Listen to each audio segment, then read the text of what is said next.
Alright, another batch ng diet natin. Greens, onions and lemon.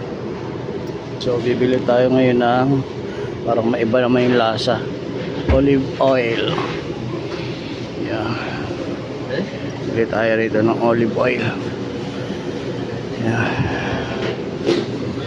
yan, iba-iba. Ito, depende sa klase. Ito medyo expensive, 40 reals. Meron sa Incan. Yan. Ito naman 14 reals, malaki na to. Yan. 16 reals.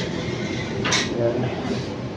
9 reals. Oh, may promo pa, 9 reals. Yan. Ito rin.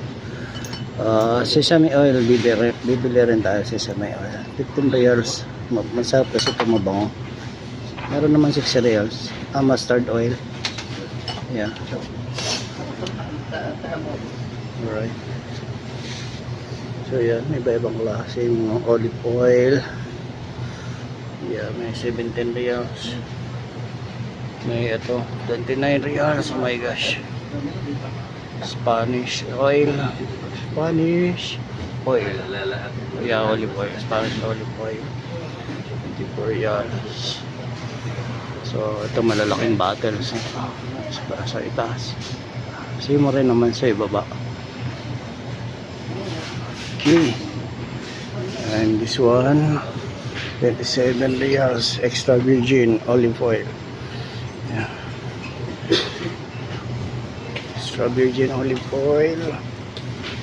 Ayan. Okay. Ayun ito. Promo extra virgin olive oil. Ayan. Tingnan natin expiration. Okay, good pa naman. 2027 ito expiration niya. And kuha rin tayo ng sesame oil. Ayan. Mabango kasi ito eh. Medyo mahal lang pero mabango ito. Wala kasing maliit.